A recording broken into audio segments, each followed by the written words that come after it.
Hi everyone. अभी तक हम ये सीख चुके हैं कि डेटाबेस में अगर हमें कंस्ट्रेंट्स अप्लाई करने हैं तो वो हम किस तरीके से अप्लाई कर सकते हैं। हमने सीखा प्राइमरी की, फॉरेन की, यूनिक की, फिर हमने सीखा not null constraint, check constraint और डिफ़ॉल्ट कंस्ट्रेंट। ठीक है। अब हम इस वीडियो में सीखने वाले हैं कि अगर फ्यूचर में कभी हमें नीड पड़ती है कि इन कंस्ट्रेंट्स को हमें ड्रॉप करना है या डिलीट करना है तो वो हमें कैसे करना है। इनको सीखने से पहले मैं दो और कॉन्सेप्ट्स हैं जो पहले मैं बताना भूल गया था, उसको एक बार डिस्कस करेंगे। तो पहला हम ये डिस्कस करेंगे कि मैंने आपको जब प्राइमरी की और फॉरेन की का कॉन्सेप्ट समझाया था, बेसिकली फॉरेन की का कॉन्सेप्ट जब समझाया था, तो मैंने इस बात पे ज़्यादा जोर नहीं दिया। तो मुझे लगता है कि ये बात अब मुझे अच्छी अलग से दोबारा से समझानी पड़ेगी, ताकि आप इसको हमेशा ध्यान रखें। जब भी आप किसी टेबल में फॉरेन की बनाएंगे और वो की किसी और टेबल के किसी कॉलम को जब रेफरेंस करेगी, तो जिस कॉलम को वो रेफरेंस कर रही होगी वो हमेशा एक प्राइमरी की कॉलम होना चाहिए। ठीक है। इस चीज़ को हम लोग अब वैलिडेट करके देखेंगे। तो मैंने अभी क्या किया है, मैंने यहाँ पे कोर्सेज नाम से एक टेबल क्रिएट ऑलरेडी कर रखी है, जिसमें हमारे पास ये चार कॉलम हैं। तो आप देख पा रहे होंगे कि यहाँ पे कोई भी प्राइमरी की मैंने डिफाइन नहीं करी है। आइडियली कोर्स आईडी को प्राइमरी की होना चाहिए था। तो ये टेबल मैं ऑलरेडी क्रिएट कर चुका हूँ, एक बार क्रॉस चेक कर लेता हूँ। तो हाँ, ये ऑलरेडी क्रिएट हो चुकी है। अब मैं इनरोलमेंट नाम की एक टेबल बना रहा हूँ। तो यहाँ पर मैं कोर्स आईडी कॉलम को फॉरेन की बनाना चाहता हूँ, और मैं क्या रेफरेंस कर रहा हूँ, मैं कोर्सेज जो टेबल है उसके कोर्स आईडी कॉलम को रेफरेंस कर रहा हूँ, कोर्सेज टेबल के कोर्स आईडी कॉलम पे। अभी मैंने 1 मिनट पहले आपसे ये कहा था कि जब भी एक फॉरेन की किसी कॉलम को रेफरेंस करेगा तो वो कॉलम हमेशा प्राइमरी की होना चाहिए, लेकिन हमारे केस में कोर्स आईडी यहाँ पे प्राइमरी की नहीं है।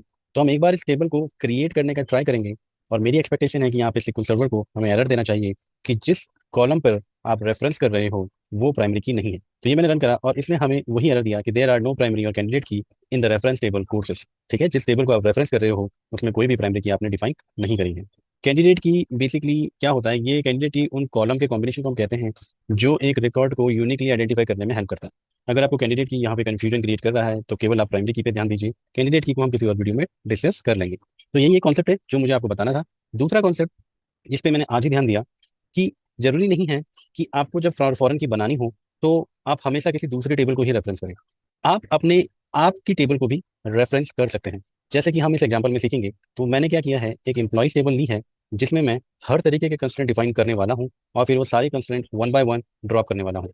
तो इसी में मैंने एक एग्जांपल लिया है जहाँ पे अगर आप देखो तो एम्प्लॉय आईडी एक प्राइमरी की कॉलम है। ठीक है। और यहीं पे मैं एक फॉरेन की भी डिफाइन कर रहा हूँ अपने मैनेजर आईडी कॉलम पे।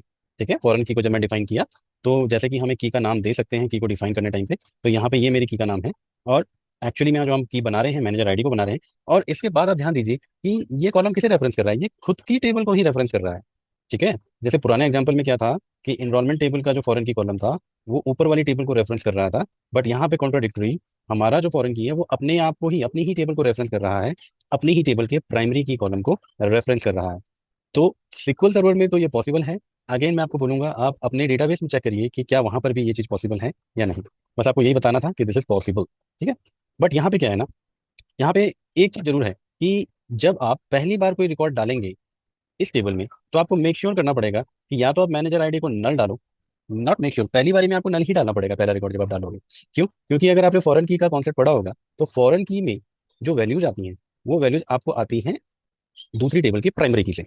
अब अगर आपने इस टेबल को पहली बार क्रिएट किया तो ना तो ना तो उसके पास कोई एम्प्लॉय आईडी है और ना ही कोई मैनेजर आईडी है। तो यानी कि जब आप पहली बार इसको कोई रिकॉर्ड इंसर्ट करोगे तो आपको मैनेजर आईडी नल डालनी ही पड़ेगी। उसके बाद फ्रॉम फर्स्ट रिकॉर्ड ऑनवर्ड्स आपको एक एम्प्लॉय आईडी मिल जाएगी, और अब आप सेकंड रिकॉर्ड ऑनवर्ड्स आप मैनेजर आईडी को इंसर्ट कर सकते हैं। बेसिकली ये वो वाला एग्जांपल है जहाँ पे हम एम्प्लॉय आईडी भी मेंटेन कर रहे हैं और उसके करस्पॉन्डिंग मैनेजर आईडी को भी मेंटेन कर रहे हैं। तो मैनेजर भी अपने आप में एक एम्प्लॉय होगा, उसकी खुद की भी एक आईडी होगी, और वही आईडी हम इस्तेमाल करेंगे मैनेजर आईडी में भी। थोड़ा सा कॉम्प्लिकेटेड है, बट आपको ये समझाना था कि एक्चुअली में आप फॉरेन की को सेम टेबल के ऊपर भी इंप्लीमेंट कर सकते हैं, इसीलिए मैंने ये एग्जांपल लिया। ठीक है, तो एक काम करते हैं, इस टेबल को अब मैं क्रिएट करने का ट्राई करूंगा। और क्विकली एक बार दोबारा चेक कर लेते हैं। यहाँ पे हम प्राइमरी की बना रहे हैं, फॉरेन की हमने एक यूनिक कंस्ट्रेंट भी लगाया हुआ है। उसके अलावा हमने एक दो चेक कंस्ट्रेंट लगाए हुए हैं, एक एज में जहाँ पे हम बोल रहे हैं कि एज या तो 18 के बराबर या उससे ज़्यादा, या 60 के बराबर या उससे कम होना चाहिए, और डिपार्टमेंट हमारा इन चार वैल्यूज़ के अलावा और कोई डिपार्टमेंट नहीं होना चाहिए। हायर डेट में हमने डिफॉल्ट वैल्यू दी है, और गेट डेट जो हमारा सिस्टम वेरिएबल है जो हमें करंट डेट ला के देता है उसका हमने यहाँ पे इस्तेमाल किया है। तो एक बार हम इस टेबल को क्रिएट करते हैं। ये टेबल सक्सेसफुली क्रिएट हो चुकी है। अब कोई रिकॉर्ड इसमें इंसर्ट करने का ट्राई करेंगे। ठीक है, तो एक बार हम उस थ्योरी को यहाँ पे डिस्कस कर लेते हैं कि जब पहला रिकॉर्ड आप इसमें डालोगे तो यहाँ पे आपको मैनेजर आईडी नल डालनी ही पड़ेगी। बाई चांस अगर आपने यहाँ पे टू डाल दिया, मतलब एक ऐसी आईडी डाल दी जो एग्जिस्ट ही नहीं करती है आपकी टेबल में, तो आपको यहाँ पे डेफिनेटली एक एरर आने वाला है फॉरेन की से रिलेटेड। एक बार इसको हम रन करके देखते हैं और ये देखिए हमें इसने एरर दे दिया कि कन्फ्लिक्ट हुआ है फॉरेन की के साथ में। कन्फ्लिक्ट हमें क्या बता रहा है कि आपका जो एम्प्लॉय आईडी है, राइट, उसमें ये जो टू आप इंसर्ट करना चाह रहे हो वो टू है ही नहीं आपकी टेबल में, तो आप उसको मैनेजर आईडी में भी इस्तेमाल नहीं कर सकते हो। ठीक है, जिन्होंने फॉरेन की का मेरा वीडियो देखा होगा वो इस चीज़ को अच्छे से समझ पा रहे होंगे। लेकिन यहाँ पे मैंने एक चीज़ और ट्राई करी।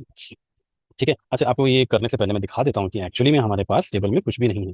तो ये देखिए, इस टेबल में कुछ भी डेटा भी नहीं है। ठीक है, और हमने एक ऐसी आईडी इंसर्ट करने का ट्राई किया, मैनेजर आईडी, जो कि रेफरेंस कर रहा है खुद की एम्प्लॉय आईडी को, तो ऐसी आईडी को इंसर्ट करने का ट्राई किया जो एग्जिस्ट ही नहीं करती है, और हमें यहाँ पे एरर आ गया था।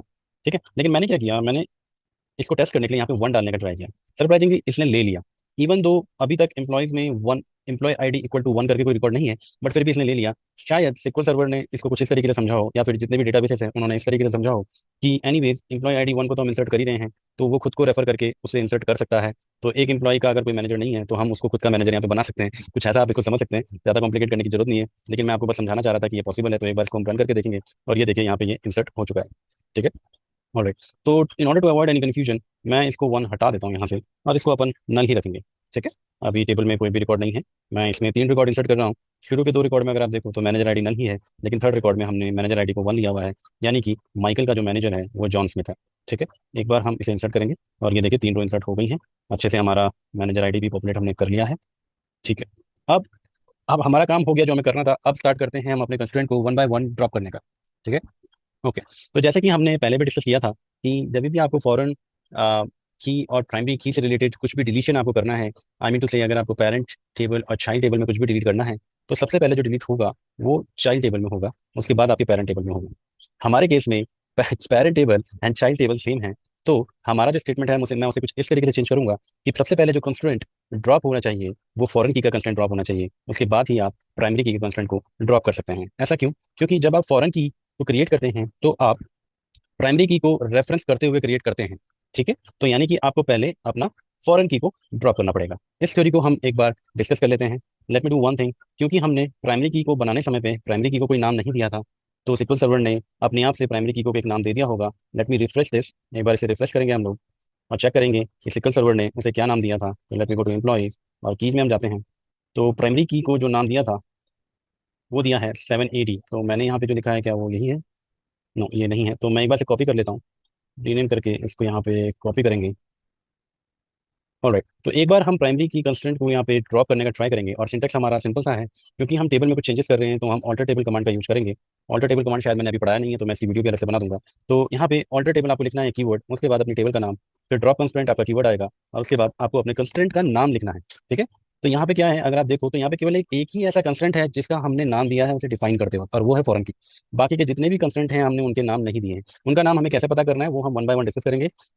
ठीक है, प्राइमरी की और फॉरेन की और यूनिक की तो आपको यहीं से मिल जाएंगे, लेकिन बाकी के जो कॉन्स्टेंट उनका नाम हमें कैसे ढूंढना है वो हम नीचे डिस्कस कर लेंगे। ठीक है, तो सबसे पहले एक काम करते हैं, अब प्राइमरी की कंस्टेंट को हम ड्रॉप करने का ट्राई करते हैं। और जैसे कि हमारी एक्सपेक्टेशन है कि हम पहले पेरेंट टेबल का कोई भी एट्रीब्यूट हम या डिलीट नहीं कर सकते, या फिर मैं ये बोलूँ कि पहले प्राइमरी की को डिलीट आप नहीं कर सकते, पहले फॉरेन की को करना चाहिए। तो एक बार ट्राई करते हैं, और इसने हमें एरर दे दिया है कि constant is being reference by the table. ये अपने आप को ही बोल रहा है कि आप अपने आप को ही रेफरेंस कर रहे हो, और इस फॉरेन की को बनाने टाइम पे आप रेफरेंस कर रहे हो, तो पहले इसे ड्रॉप करना चाहिए। तो अब हम अपने फॉरेन की को यहाँ पे ड्रॉप करेंगे, तो आपने नोटिस किया होगा फॉरेन की को हमने नाम दिया था, वही नाम हम यहाँ पे यूज कर रहे हैं। इस फॉरेन की कंस्ट्रेंट को हम लोग ड्रॉप करने का ट्राई करेंगे, और ये देखिए यहाँ पे ड्रॉप हो चुका है। अब क्योंकि फॉरेन की ड्रॉप हो चुकी है तो हमारी प्राइमरी की भी हम सक्सेसफुली ड्रॉप कर सकते हैं, ये भी यहाँ पे ड्रॉप हो चुकी है। तो और इसके साथ ही हम यूनिक की को भी ड्रॉप करते हैं। यूनिक की के नाम को भी मैं एक बार कॉपी कर लेता हूँ यहाँ पे, और ये मैंने कॉपी किया, और यूनिक की को भी हम यहाँ पे ड्रॉप करके देख लेते हैं। ये भी ड्रॉप हो गया है। एक बार हम अपने डेटाबेस को रिफ्रेश करके चेक करेंगे कि ये तीनों कीज यहाँ से गायब हुई हैं या नहीं। तो let me refresh it, and इसको मैं टेबल को एक्सपेंड करके एम्प्लॉइज में कीज को एक्सपेंड कर रहा हूँ, तो तीनों कीज हमारी यहाँ पे ड्रॉप सक्सेसफुली हो चुकी है। अब हमें क्या करना है, अब हमें अपने चेक कंस्ट्रेंट, डिफॉल्ट कंस्ट्रेंट, इनको यहाँ से हटाना है। ठीक है, तो उसके लिए अब हमें क्या करना है वो हम देख लेते हैं। तो जैसे कि हमारे पास SQL सर्वर में कई सारी सिस्टम टेबल्स अवेलेबल हैं, बाकी डेटाबेसेस का तो मुझे नहीं पता, लेकिन क्योंकि मैं वीडियो SQL सर्वर में बना रहा हूँ तो हम SQL सर्वर का देख लेते हैं कि कैसे हम लोग चेक कंस्ट्रेंट या फिर डिफॉल्ट कंस्ट्रेंट इसमें चेक करते हैं। तो आपको करना कुछ नहीं है, एक अगेन आपके पास सिस स्कीमा के अंदर चेक कंस्ट्रेंट नाम से एक व्यू है, आपको उसको रन करना है और वहाँ पे आपको अपने कंस्ट्रेंट के नेम मिल जाएंगे। ठीक है, यहाँ पे मुझे इतनी आसानी से समझ आ रहा है कि ये मेरे ही टेबल के कंस्ट्रेंट्स के नेम हैं। लेकिन अगर आप प्रोडक्शन में काम करेंगे तो आपको यहाँ पे बहुत सारी कंस्ट्रेंट मिलेंगे और आप समझ नहीं पाओगे कि आपके कंस्ट्रेंट का एक्चुअली में आपका वाला कंस्ट्रेंट कौन सा है। क्योंकि यहाँ पे इस व्यू में इन्होंने ना तो टेबल का नाम लिखा है, ना ही कॉलम का नाम लिखा है। तो इसके लिए या तो आप एक काम कर सकते हो, आप डेफिनेशन का चेक लगा के देख सकते हो कि जो चेक आपने यहाँ पे लगाया था ये वही चेक है या नहीं है। आप इस डेफिनेशन वाले कॉलम को इस्तेमाल कर सकते हो। जैसे कि आप देख सकते हो एज वाले कॉलम में हमने ये वाला चेक लगाया था और डिपार्टमेंट वाले में ये वाला चेक लगाया था। अगर इसके हेल्प से आप पता कर पा रहे हो तो वेल एंड गुड, अदरवाइज आपको मल्टीपल टेबल का ज्वाइन लगाना पड़ेगा, जैसे कि सिक्स डॉट ऑब्जेक्ट्स एंड और भी एक दो टेबल हैं, I think information schema dot column, उनका ज्वाइन लगा के आपको पता करना पड़ेगा। उतना डिटेल में मैं नहीं जा रहा हूँ। तो यहाँ से मुझे नाम से पता चल जा रहा है कि ये मेरे कंस्टेंट का ही नाम है, तो मैं इसे कॉपी करूंगा और alter table employee drop constant, और यहाँ पे मैं अपने कंस्टेंट का नाम लिख दूंगा। ठीक है। तो ये कंस्टेंट मेरा एज से रिलेटेड था, जो कि मैंने लगाया था यहाँ पे कि एज 18 से 60 के बीच में होनी चाहिए, और मैं इसे ड्रॉप करूंगा और ये यहाँ पे ड्रॉप हो गया है।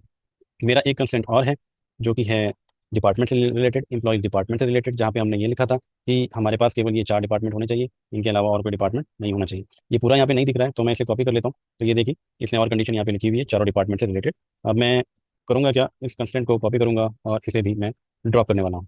तो ये भी हमने ड्रॉप कर लिया। इसके बाद अब एक और बचता है हमारा, जो कि है डिफॉल्ट कंस्टेंट। डिफॉल्ट कंस्टेंट को चेक करने के लिए हमारे पास जो व्यू है वो सिस डॉट डिफॉल्ट कंस्टेंट है। इसको हम क्लिक करेंगे और अगेन यहाँ पे भी सेम चीज़ है कि अगर यहाँ पे बहुत सारी एंट्रीज हैं तो आपको पता नहीं लग पाएगा कि आपका जो कंस्टेंट है वो कौन सा है। और अगर आप राइट हैंड साइड में जाओगे तो आपको देखो यहाँ पे अब आपको पता चलेगा। अगर आप राइट हैंड साइड में जाओगे तो गेट डेट से आपको पता तो चल जाएगा, बट अगेन अगर मान लीजिए इस सिमिलर नाम से और भी कुछ कॉलम होते तो शायद आप कंफ्यूज हो जाते हो। लेकिन सिक्वल सर्वर थोड़ा सा इंटेलिजेंट है, तो उसने जब ये कंटेंट बनाया है तो उसने आपके टेबल का नाम लिखा है और आपके कॉलम का भी नाम लिखा है, लेकिन एक शॉर्टकट में लिखा हुआ है। अगर जरा सा भी आपके ये नेम सेल्फ एक्सप्लेनेटरी नहीं होते तो आप यहाँ पे कंफ्यूज हो सकते थे। तो उस केस में आपको क्या करना है, आपको मल्टीपल टेबल का जॉइंस लगाना है और वहाँ से पता करना है कि आपका जो कंस्ट्रेंट है वो कौन सा है। मल्टीपल टेबल मैं आपको बता चुका हूँ। यहाँ पे हो गई आपकी टेबल, एक तो ये वाली आपका व्यू होगा, इसका ज्वाइन आप लगाओगे सिस डॉट ऑब्जेक्ट के साथ, और शायद आपको एक और ज्वाइन लगाना पड़ेगा जो है इन्फॉर्मेशन स्कीमा डॉट कॉलम के साथ में। लेकिन यहाँ पे हम लोग क्योंकि ज़्यादा एंट्री है नहीं, हम देख पा रहे हैं कि यही हमारा कंस्टेंट है, हम इसे कॉपी करते हैं और इसको भी ड्रॉप कर लेते हैं। ठीक है, ये भी सक्सेसफुली यहाँ से ड्रॉप हो चुका है। और अब अगर आप चेक करें तो चेक कंस्टेंट में एक भी एंट्री नहीं होगी, डिफॉल्ट कंस्टेंट में एक और एंट्री होगी जो हमारी टेबल से रिलेटेड नहीं है। ठीक है, तो इस तरीके से आप अपने कंस्टेंट को ड्रॉप कर सकते हो। That's it guys for this video. Happy learning and I will meet you in the next video. Take care, bye bye.